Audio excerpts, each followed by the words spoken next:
Thank you, Benedict. My brothers and sisters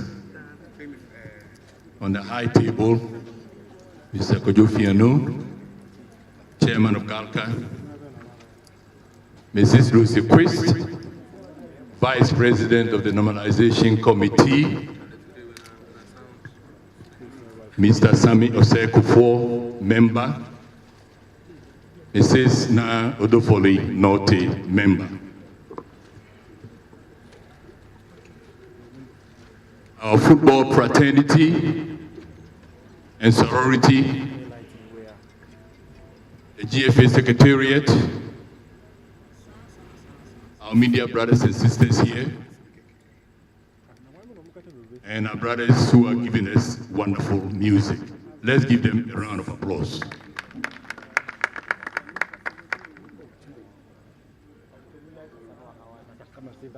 I wish I could stand, but because of the television reception, I have to sit.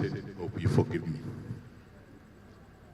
On behalf of the Normalization Committee of the Ghana Football Association and the entire football fraternity, I welcome you all to the headquarters of the Ghana Football Association for this epoch-making event. Tonight's colorful ceremony is indeed a refreshing moment for all stakeholders of Ghana football, as this event ushers in the return of official club activities after nearly a 10-month depressing hiatus following the infamous number 12 documentary on corruption in Ghana football. The immediate aftermath of number 12 had a debilitating effect on Ghana football, leading to a near collapse of Ghana football, but for the timely intervention of His Excellency Nana Addo Dankwa Akufo-Addo, the President of the Republic. As we are all aware, the President collaborated effectively with FIFA, resulting in the birth of the FIFA liaison team, and subsequently the Normalization Committee, which has been given the mandate to come up with a clear roadmap to resuscitate Ghana football after the number 12. Since our inauguration in September 2018, we have remained committed to our mandate. And after our series of engagements with football stakeholders, we have discovered the mounting challenges facing Ghana football. However, these challenges are surmountable, and the huge potential of the future of Ghana football is what spurs us on to remain committed. Following the extension of our mandate by FIFA for another 6 months, our resolve to bequeath to the Ghana football an effective redemption roadmap is higher than ever. During our initial 6 months, we had several engagements with all stakeholders of Ghana football to understand at first hand peculiar problems facing Ghana football. Subsequently, we established ad hoc committees made up of distinguished, knowledgeable Ghanaians in their various fields of endeavor.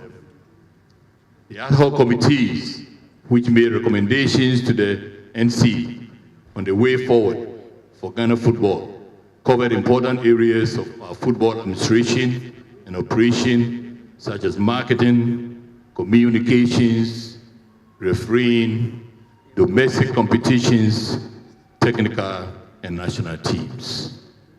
We are profoundly grateful to the members of these committees for their insightful work. Within the last 6 months, we also commenced a special competition for our female clubs. And the first round of the special women's competition will come to an end on Wednesday. They have shown class, commitment, and cooperation, and we adore them. Members of the football fraternity, this evening is all about the excitement of the return of official club football in the country for our elite clubs. So I wouldn't want to belabor the point and veer off into other areas of our mandate. Just as all key football stakeholders, namely the players, club owners, administrators, the fans, staff of the association, vendors, government, the media, the normalization is thrilled and relieved with the return of club football for our elite clubs. The GFA is the regulatory authority of football in the country, and as an association, playing of football is the core business of our members. But football ought to be played in a spirit of competitiveness, fairness, honesty, and professionalism. The evidence from the number 12 documentary tainted some of these key values of our football, so the immediate objective of the Normalization Committee was to address some of these negatives with stakeholders before considering any return to official domestic football. One key area of concern to us, and I believe to all stakeholders, is officiating, which became a major focus of attention during the infamous documentary. Considering the number of experienced referees caught up in the documentary and subsequently banned, there was the urgent need to restore integrity and confidence in officiating. In accordance with statutory provisions, referees were screened and a list of those who qualified was submitted to FIFA. In our continuous quest to protect the sanctity of refereeing in Ghana and restore public confidence, we requested assistance from FIFA for a referee's integrity training, which was held in January 27 in Sogakope, in preparation for the official return of domestic football in Ghana.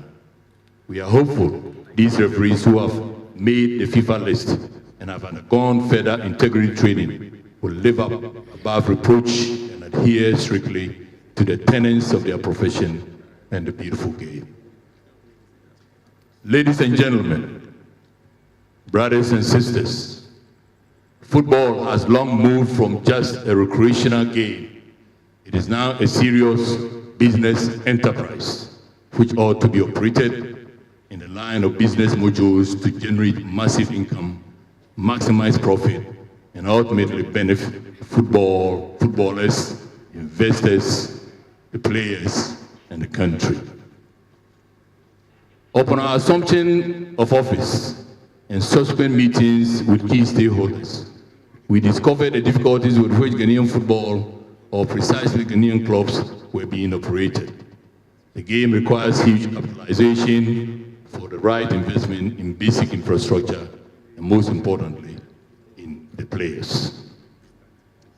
The NC intended to start a competition where participation clubs will be adequately resourced and players highly incentivized to give off their best through corporate sponsorship and government appeal. We are putting strenuous effort to woo corporate Ghana, but it hasn't been easy for obvious reasons.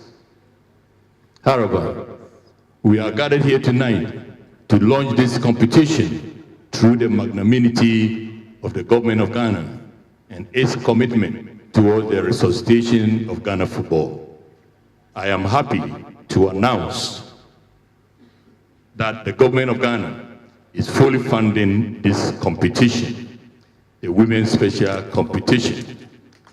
Let's give the government of Ghana a round of applause. The government has also pledged to support to provide funds to restart football for the various lower divisions and juvenile leagues in the various regions. Now let's talk a bit about financial disbursements of the tournament. Each of the 64 participating Premier and Division 1 clubs will get 30,000 cedis as participation fee. Can we get a round of applause? The winner of the Special Premier League competition Tier 1 league will take home 200,000 Ghana cedis, in addition to representing Ghana at the next CAF Champions League. The runner-up will take home 100,000 Ghana cedis. The winner of the Tier 2 special knockout competition will take home 150,000 Ghana cedis, and the runner-up will take home 80,000 Ghana cedis. For the knockout phase of the special competition, which will be played on a knockout basis, the following financial disbursements will apply. Round of 32, 5,000 cedis to each club. Round of 16, 6,000 cedis to each club. Quarterfinals, 8,000 cedis to each club. Runner-up, 80,000, winner, 150,000. Big ones. His little boy, is that good? Thank you. In addition to this, other areas which the money for this competition will cover are as follows. Officiating fee for 5 officials per match. Match balls for all match centers. Match coordinators. Media coordinators. Video coverage of matches by GFA cameramen. Safety and security. Administrative expenses for committees, allowance, TMS training to the clubs, etc. Once again, on behalf of the members of the Normalization Committee and the football fraternity, we are immensely grateful to the government of Ghana for its remarkable gesture to single-handedly support this competition financially and to help rejuvenate Ghana football. Reasons and format of competition. As I've reiterated, the competition is aimed at getting football officially back, and it is designed in a manner to generate excitement as well as keep players and other stakeholders active. An official of the GFA is built to take us through the format of the competition, and we'll soon see how our top-tier clubs and their counterparts in Division 1 League will join hands for this unique blend of league and knockout competition. Distinguished ladies and gentlemen, brothers and sisters, this competition will also test some of the reforms or proposals we want to bring on board to make Ghana football much better. For instance, we believe referees must be well incentivized and made to adhere to strict code of ethics to protect the sanctity of refereeing. For this competition, we have decided to increase allowances for match officials, and they will also be subjected to a strict code of ethics of zero contact with officials of matches they have been assigned to before match day, among other ethical standards. We also want to test the rapid adjudication of cases and also encourage the clubs to play on quality pitches. The onus of bringing back confidence in the game across the country lies on all stakeholders, and I wish to call on all of you to join hands and use this competition as part of the process of restoring confidence in the game.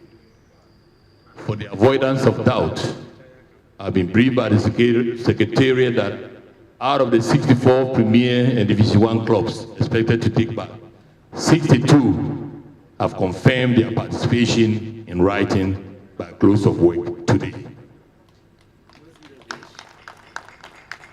We appreciate that.